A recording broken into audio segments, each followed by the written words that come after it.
Mario, and you're here for another edition of Illuminati New World Order Exposed. In today's video, I'm going to be exposing the greatest lie ever told. I'm going to share with you an expose done by my brother in Christ, White Rabbit, from the Christian Truther Network. Now, if you haven't subscribed to us yet, I'll leave the links in the description section. And I also highly recommend that you check out White Rabbit's channel, share his videos, and make sure to subscribe. So why this is so important is because the New World Order agenda, they need you to believe in evolution. The final deception at the end of times is going to be that man is evolving into God. Whether that is through transhumanism or the manipulation of our DNA, they are going to offer us evolutionary steps. And what happens is if you believe what the schools are telling you and you believe what the mass population is being fed, that we come from monkeys, you're going to easily be deceived because you're going to expect what's next. You know, we came from monkeys, now we're humans. Why not turn into cybernetic gods? Now that might seem far-fetched, but hear me out. Ray Kurzweil, who's a Google executive, has been talking about this singularity. And he's predicting that that is going to happen by 2045. Man will merge with machine, according to these elite groups. And guess what? That is the next step in evolution. So that is why in the school systems, which are owned and operated by the elite for brainwashing, are pushing this lie onto the public. So be not deceived. As we're going to see here in this fantastic expose, it's just nonsense and it's a lie. And in fact, it is the greatest lie ever told. So what I'm going to do is play for you this video and give you my commentary as we go along. So without further ado, let's get into it.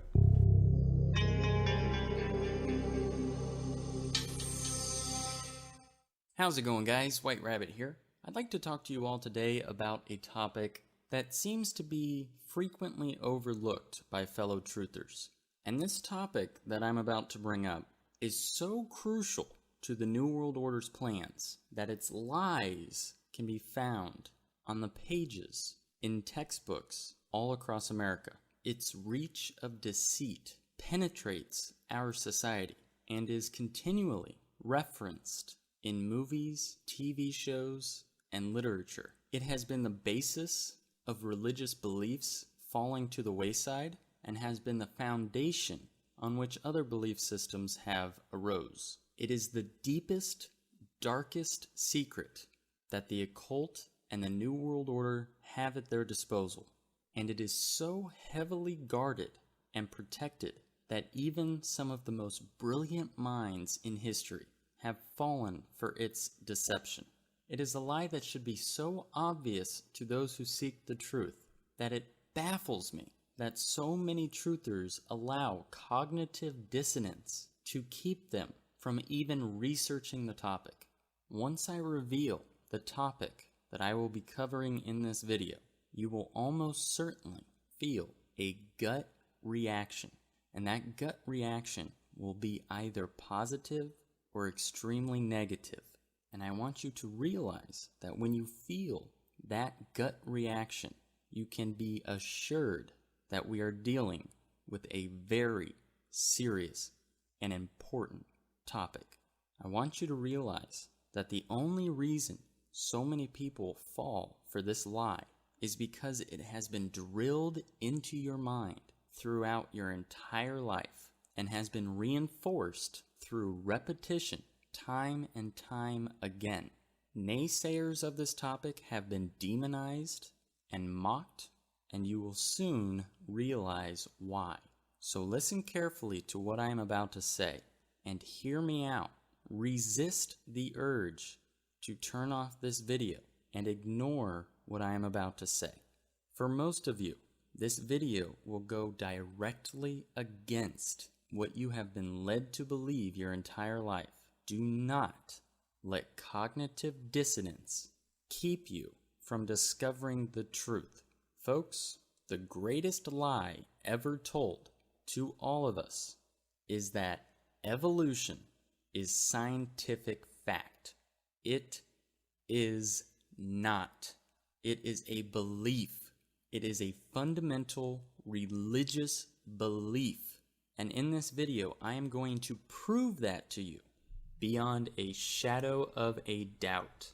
Now, it is important to realize that the main opposition against evolution comes from people of faith, typically people who interpret the Bible literally. The problem with this is that our society has conditioned us to believe that anyone who literally interprets the Bible is a nut and is not to be taken seriously.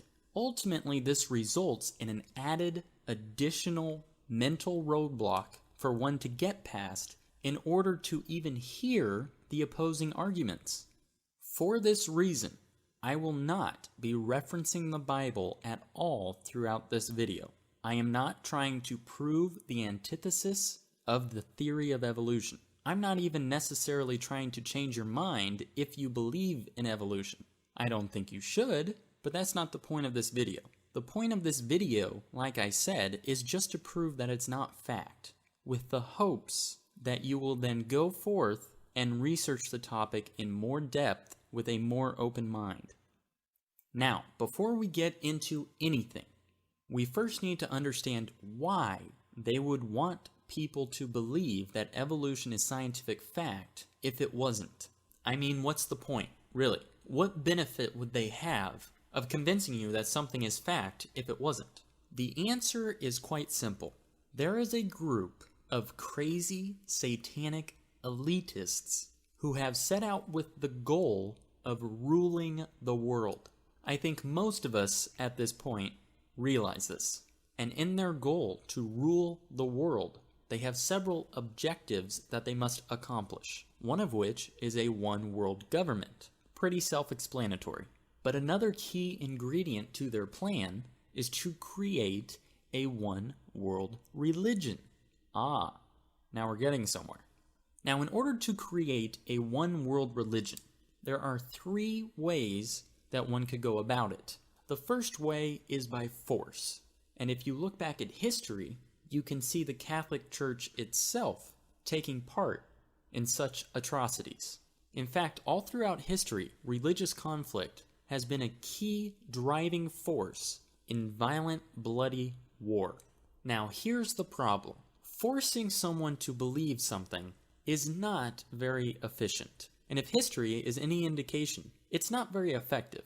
Not only does it take a lot of energy and a lot of people, but it's also not guaranteed. You also have to take into account the people who simply will refuse to accept a religion that they do not believe in. This is when conflict arises. And even the people who do concede and who do claim to accept the religion that you are forcing them to believe in their heart, will never truly believe. So this option is not very practical or effective. The second option is societal influences. Now, we all know that the elite use the media and Hollywood and all these different mechanisms to change the perspectives and beliefs of the population. However, standing alone, attempting to change someone's religious beliefs simply through societal influences is a long shot at best. So then we come to the third option, and that is convincing people that their religion is wrong, while simultaneously pushing your religion as not being characteristic of a religion at all, but instead a certainty, a fact. The reason this would be the most effective way to approach this is by eliminating any debate whatsoever. Think about it. If your religion contradicts fact, it will only be a matter of time until people stop believing. Now, it is important to understand that evolution did not stem from Darwin. Evolution actually stems from naturalism, or a form thereof. Now, the debate between naturalism being a religion or a philosophy is still widely debated, but I just wanted to bring this up for you to realize that it wasn't so much science that created evolution and the theory thereof, but the worldview of a few, which likely led to its acceptance and popularity. So let's break evolution down so that we can understand why it is in fact a religious belief and not scientific fact. The simplest way to explain this is by defining our terms. Let's look at the word religion. The first definition of religion that you will find states that it is a set of beliefs concerning the cause, nature, and purpose of the universe. The second definition is a specific fundamental set of beliefs and practices generally agreed upon by a number of persons. The third definition is the body of persons adhering to a particular set of beliefs and practices. And the last definition I'll give you is probably the most important. Something one believes in and follows devotedly. A point or matter of ethics or consciousness. So basically, all a religion is a particular worldview that people subscribe to, which helps to explain the origin of the universe and is followed devotedly. So now let's look at the definition of science. The definition of the word science clearly states that it is a systematic knowledge of the physical or material world gained through observation and experimentation. That is crucial to understanding why evolution at its core is a belief and not a science. Because in order to qualify as science, it has to be knowledge that is gained through observation and experimentation. The funny thing about evolution is that even if a scientific experimentation and observation was performed, which proved its possibility, still would not be proof of it having occurred, but only that it theoretically could have occurred. And there's a big distinction between the two. See, in order for evolution on a larger scale to be able to explain the origin of life as it claims to do, it would have had to have been observed. Now, if we look at the definition of evolution, we can see that evolution is clearly defined as the gradual development of something, especially from a simple to a more complex form. Folks, in order for something to become more complex, you need to introduce new information. Now, for the sake of simplicity, just realize that in order for evolution to even be possible, evolutionists claim that this new information is introduced through mutations. Now, common sense suggests that mutations are usually negative things, but evolutionists are optimistic and are counting on that rare case where damage will cause information to materialize out of nowhere, just by getting extremely lucky during scrambling of the genetic code. Evolutionists acknowledge that each tiny bit of new information is extraordinarily rare. Therefore, they say that's why it takes millions and millions and even billions of years to happen on a noticeable scale. Evolutionists depend on mutations to generate new information in their model. That part of the model is a huge problem. The stubborn fact is that no instance of mutation making information has ever been confirmed. Not even in the tiniest increment. Never. Not once. There is not a single field observation or lab finding. The only thing that they've been able to find is a mutation which recombines existing information, or a mutation that results in the loss of information. But they have never found a mutation that resulted in new information being created. Never, ever, not once, not one time has that ever been proven to even be possible.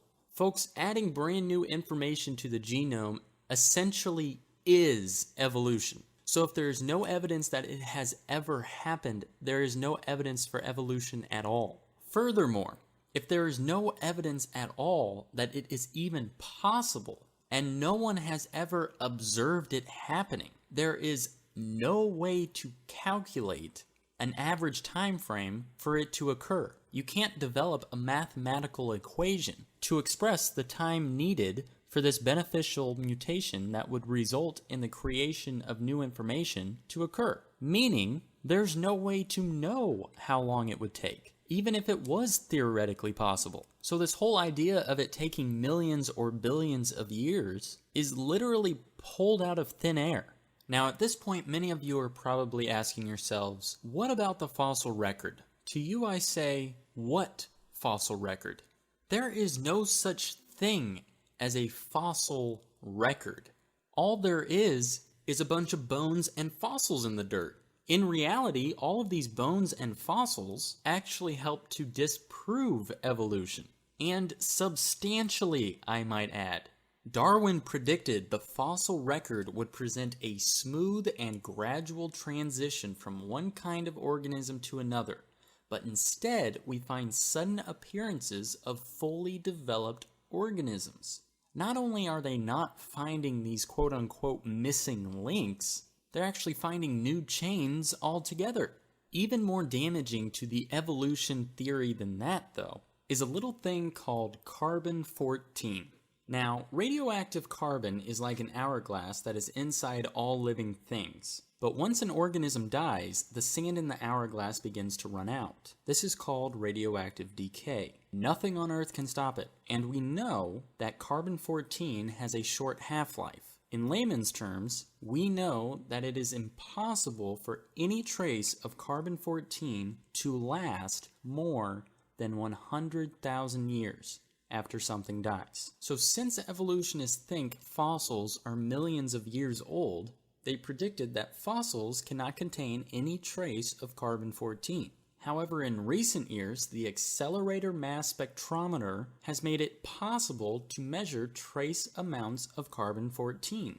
Of course, many fossils are completely mineralized with no traces of the original carbon, let alone radioactive carbon. Nevertheless, there is a great deal of unmineralized fossil material being found, including such material as crude oil, coal, diamonds, and even dinosaur bone marrow. So what do we find when these things are tested? If you haven't already guessed, carbon-14 is present in all of these things, even diamonds. Folks, fossils are much younger than they've been telling us. And now, every AMS lab in the world has the proof.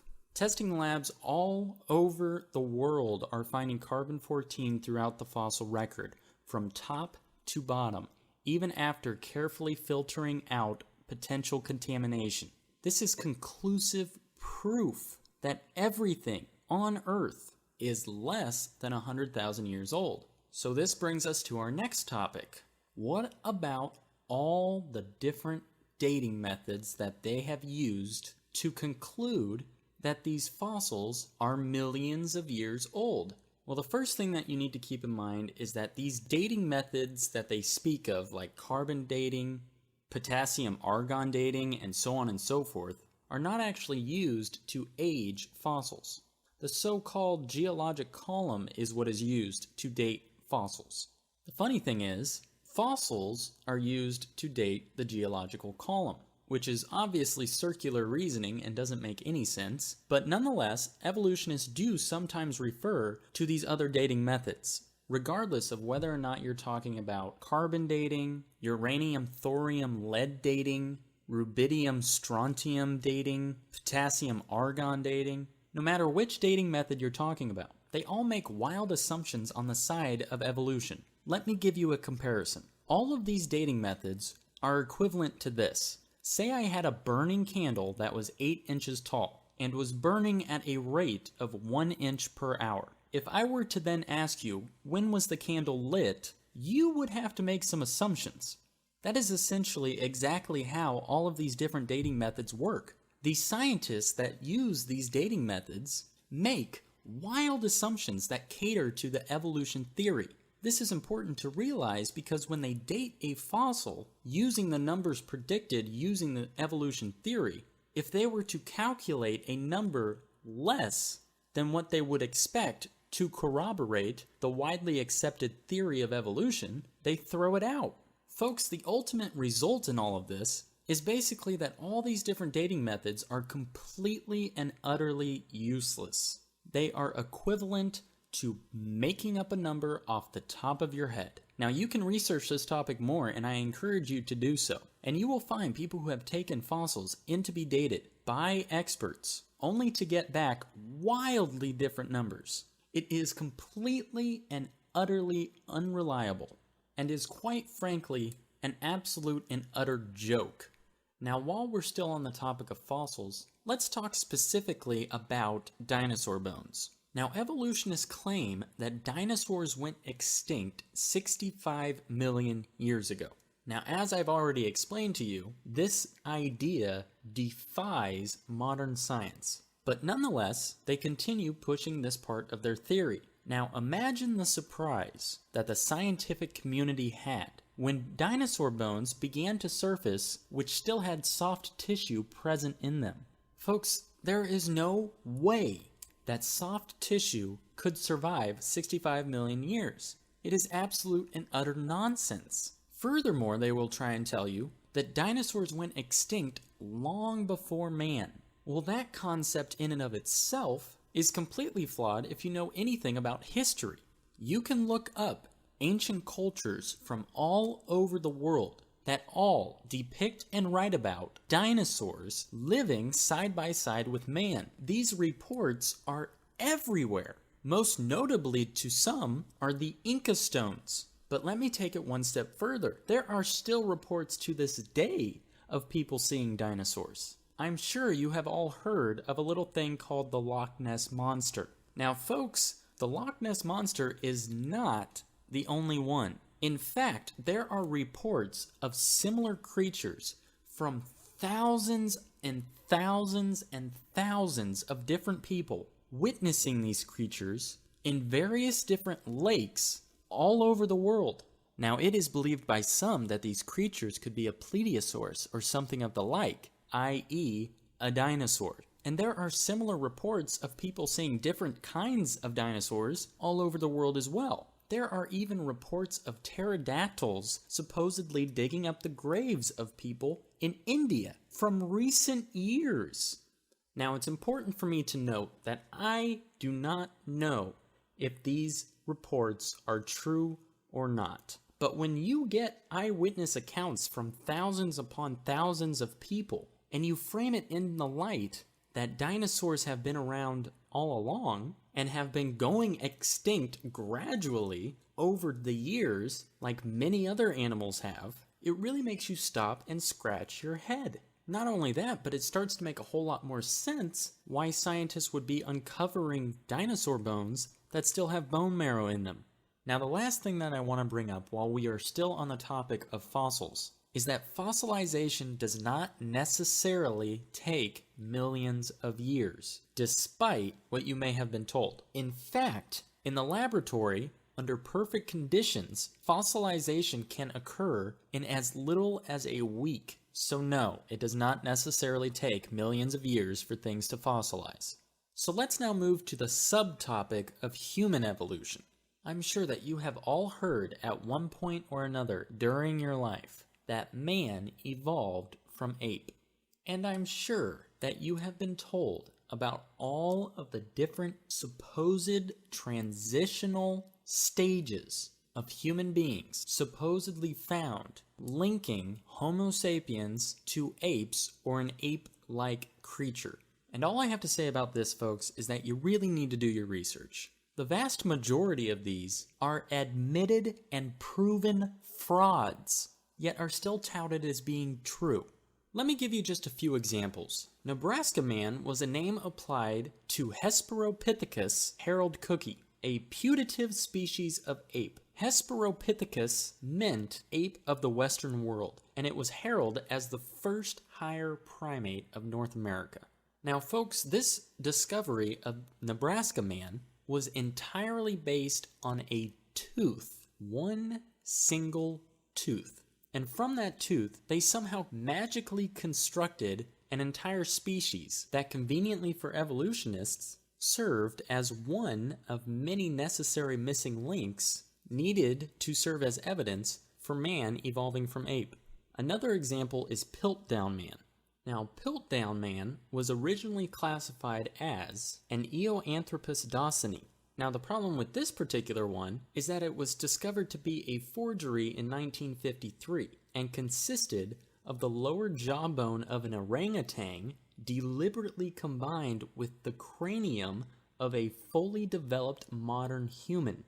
Folks, the thing you have to ask yourself is why are there so many frauds surrounding the evolution theory? Statistically speaking, these genetic mutations that result in the creation of new information are extraordinarily rare, meaning that in order for one species to transcend to the next level, as the theory of evolution dictates, they would have to cycle through hundreds, probably more like thousands upon thousands, of generations in order for this genetic fluke to occur. My point is this. Either these man-like apes should have been around for thousands and thousands of years, or at the given point in time when they did exist, there would have had to have been a huge population of them. In either case, the quote-unquote fossil record should be riddled with these bones. These archaeologists shouldn't be resorting to creating hoaxes in order to gain notoriety and fame for finding the missing link.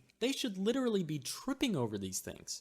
Another one would be Lucy. Lucy was discovered by a man named Donald Johanson and was found in 1974 in the Awash Valley in Ethiopia. It was classified as an Australopithecus afarensis and only consisted of several hundred pieces of bone, representing only about 40% of the skeleton of this supposed missing link. Now, what is highly suspect about this so-called discovery is that Donald Johanson went to Ethiopia with a grant to find the missing link. Now, just 2 weeks before his grant money expired and ran out, he discovered Lucy. Highly motivated, I suspect. Now, Lucy was 3 feet tall and was obviously a chimpanzee of some kind. Now, the skull was completely crushed, so they could not tell anything about the skull. But when they depict her in museums and in textbooks, they make her appear half human and half ape. The supposed knee joint of Lucy was found over 1.5 miles away and 200 feet deeper, and the hands and feet bones were missing, yet they somehow decide to put human feet on it whenever it's illustrated. Now, one that most of you have probably heard of is Neanderthal man. Neanderthals are generally classified by biologists as the species Homo neanderthalensis. The problem is it has been proven that the Neanderthal cannot possibly be a missing link between man and ape. I highly encourage you to do more research on the Neanderthal man. Unfortunately, there is far too much to get into in this video. But to give you a very short explanation, Neanderthals are actually thought to be superior humans with thicker bones and stronger muscles who actually lived to be very old. They also appear to have a 13% larger brain than modern man. Folks, any way you slice it, Neanderthals are not an intermediate step in the road to create modern man, but can actually be considered one step above modern man. They were smarter, stronger, faster, and bigger than we are today. Now this brings me to a problem which should be obvious to anyone who supports the theory of evolution and who also considers themselves to be a scientist. And that is that evolution adamantly and vehemently defies entropy, or in other words, the second law of thermodynamics. This fundamental law clearly expresses that over time things degrade, things become more random, that things decline over time. A common sense way of looking at this, and something that should be obvious, is that we see species go extinct. They don't come into existence. We aren't seeing an increase, we're actually seeing a decrease. In fact, while we're at it, let me just quickly rattle off a few other fundamental scientific principles that evolution violates in one way or another. We've already talked about entropy, but it also violates biogenesis, Mendel's law of genetics, spontaneous generation, law of information systems, specified complexity, irreducible complexity, statistical mathematics, natural law, beneficial mutation, genetic complexity, and information theory. Now, folks, I must ask, how on earth can evolution be classified or considered a scientific fact when even at a fundamental level, even if proven possible, does not prove that it actually happened, has never actually even been proven possible scientifically, has been repeatedly discredited through fossil findings and recent research, hangs the majority of its most significant pieces of evidence on proven hoaxes, and defies numerous well-established scientific principles. Folks, at the end of the day, there is absolutely no way to quantify evolution as a fact or a certainty. It is a belief, and a religious one at that. People follow this theory devotedly and base their entire view of the universe and how it works on this theory.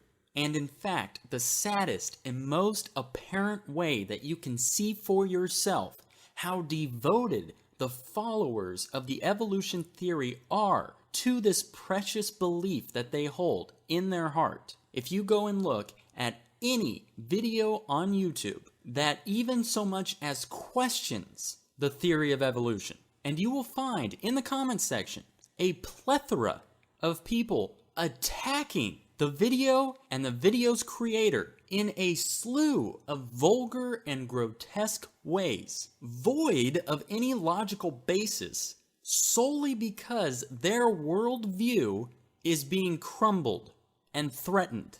It is a belief, it is religious, and if we are not careful, it will be the foundation on which the one world religion is built. Folks, do not believe for 1 second that evolution is somehow fact, and that you must bend your personal religious beliefs around it.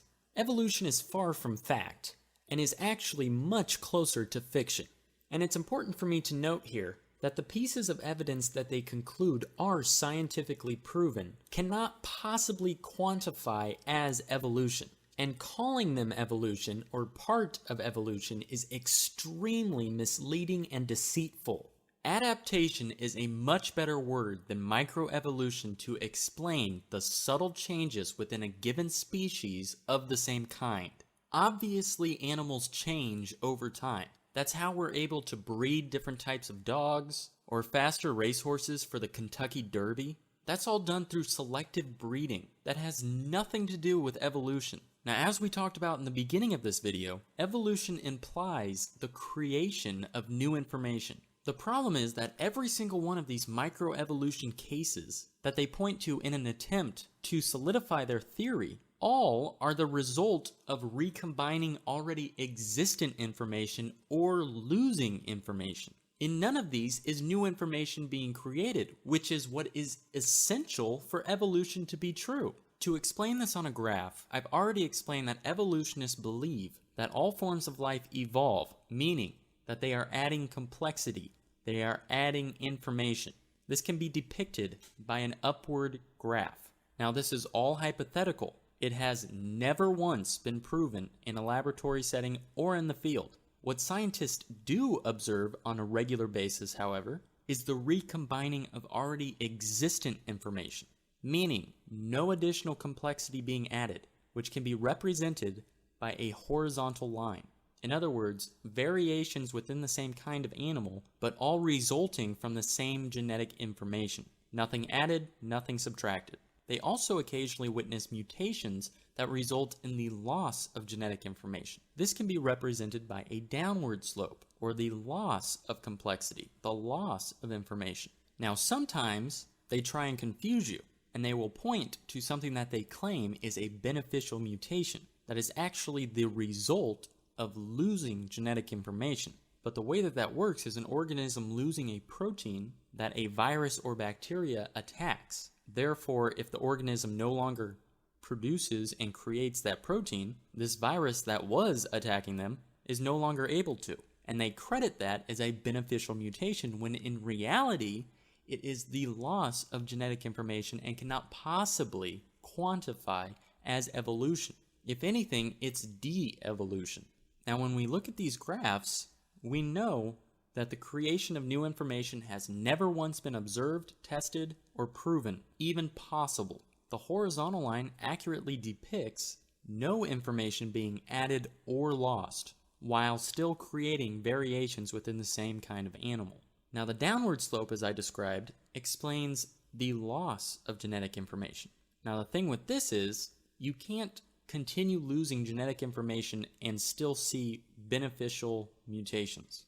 The vast majority of the time, when you lose genetic information, it's a negative thing. So yes, while scientists can occasionally point to the loss of genetic information being a benefit to a particular animal, not only is that extraordinarily rare, but it actually shows de-evolution. So when we look at this graph and we see what has been proven and what has never been proven, and we look back at these bones of Neanderthal man being uncovered, well, it begins to seem as though we're actually, in a sense, de-evolving.